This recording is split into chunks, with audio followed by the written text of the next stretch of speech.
Professor Schein, you advocate for a new kind of leadership, helping, given the new challenges.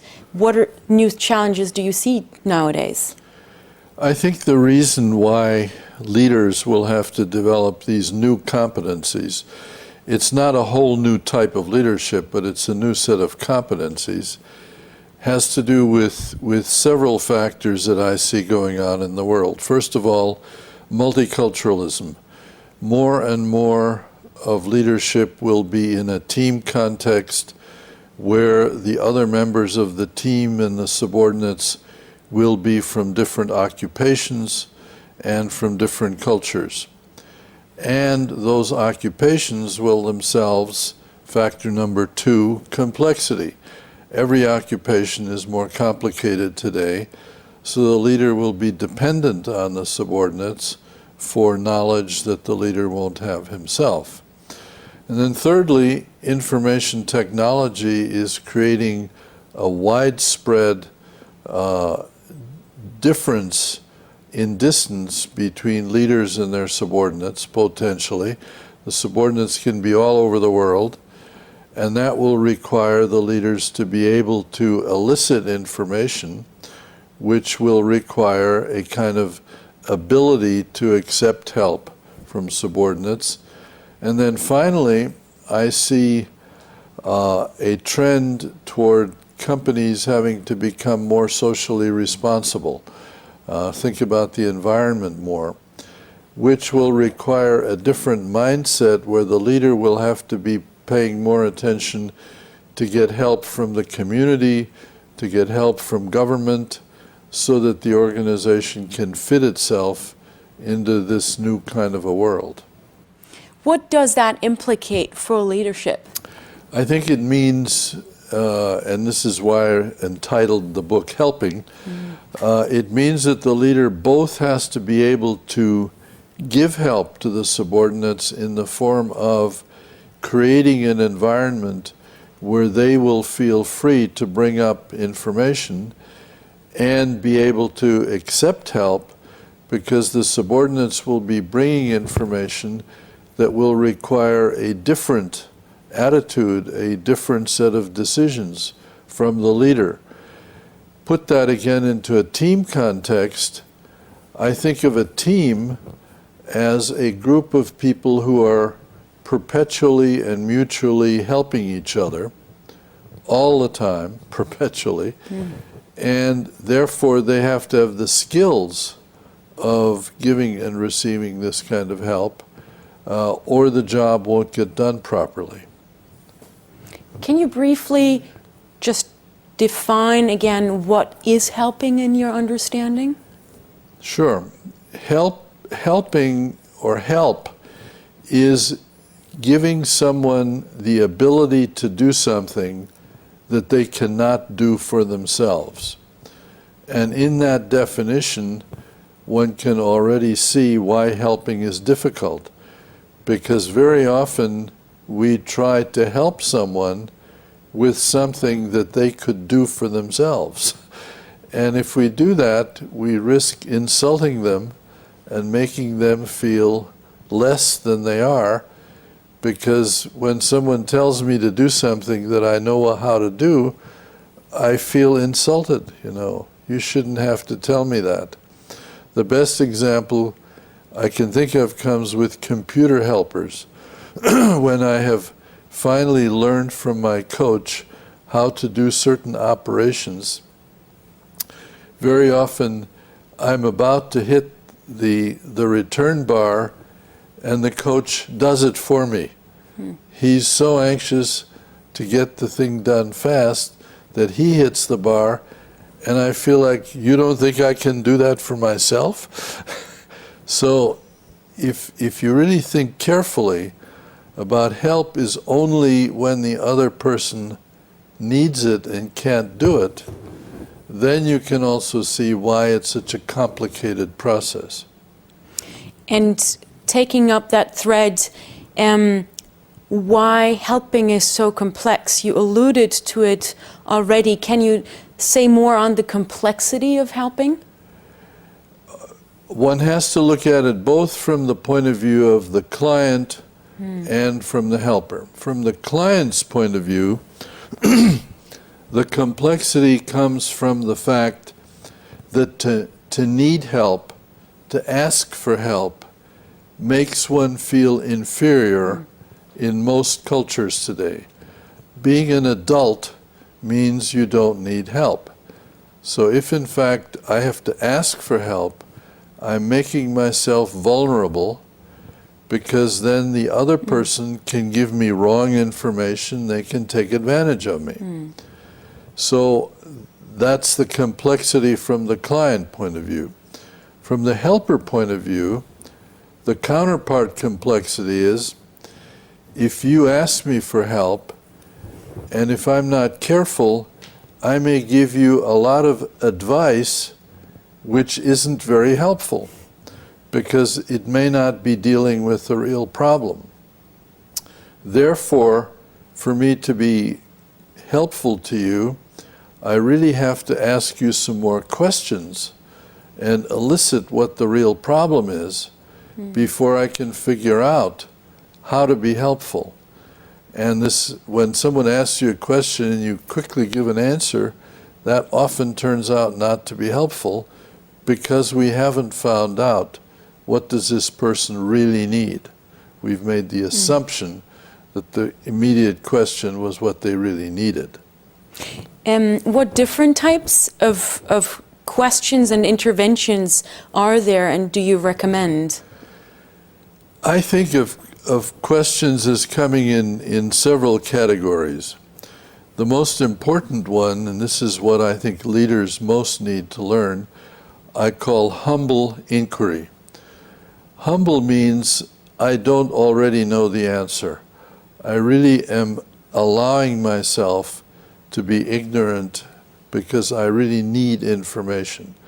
So you ask me for some help, the appropriate first response is, tell me more.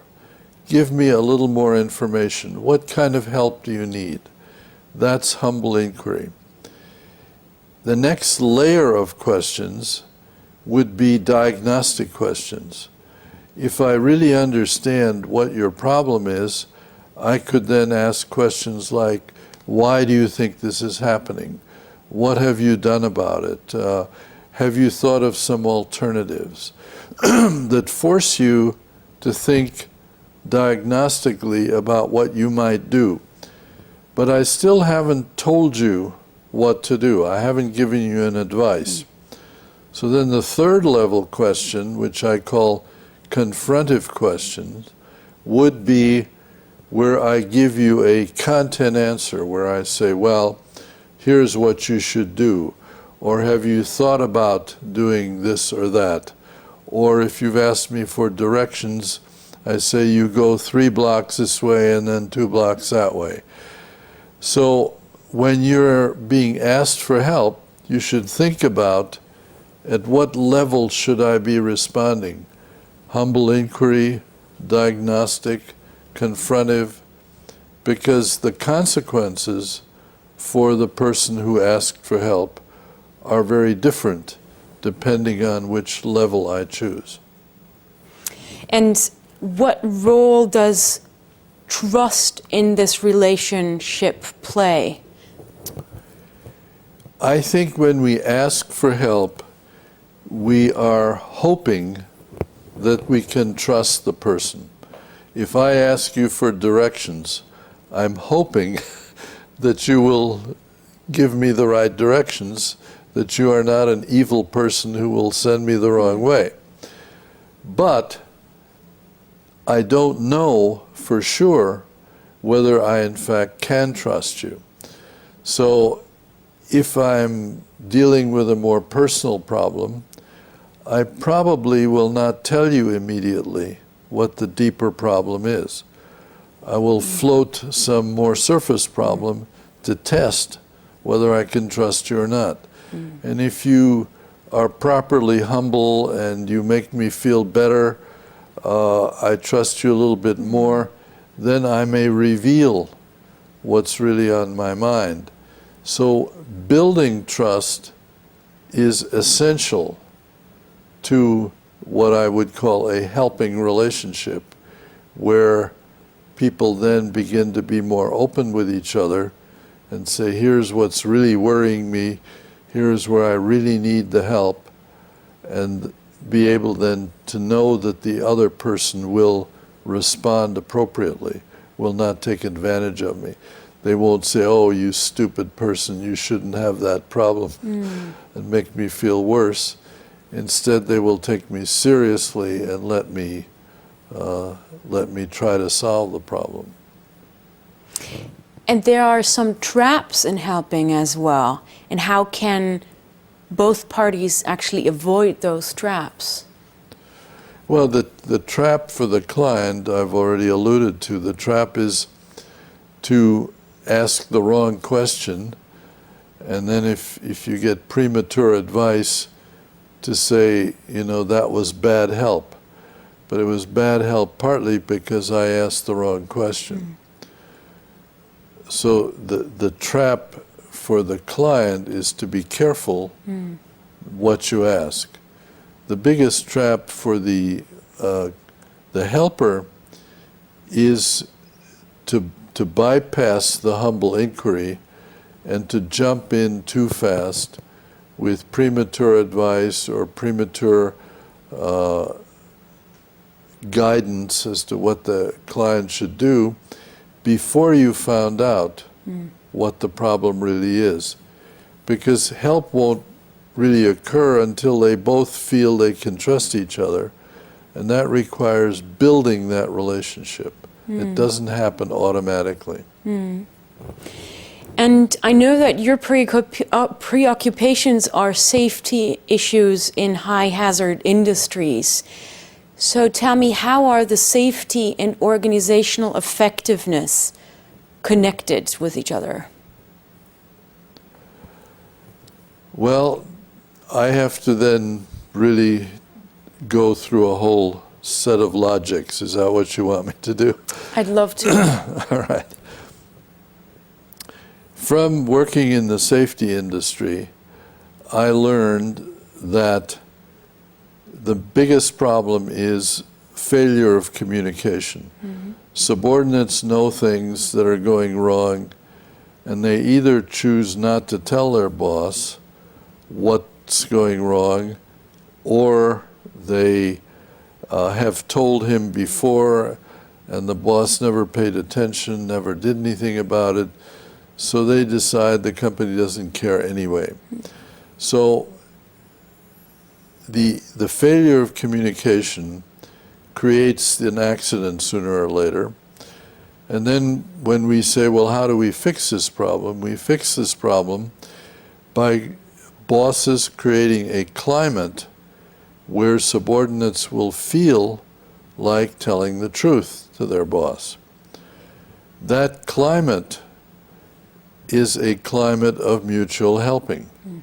In other words, the boss has to convey to the subordinate, we need your help. You know, we need to know what's really going on.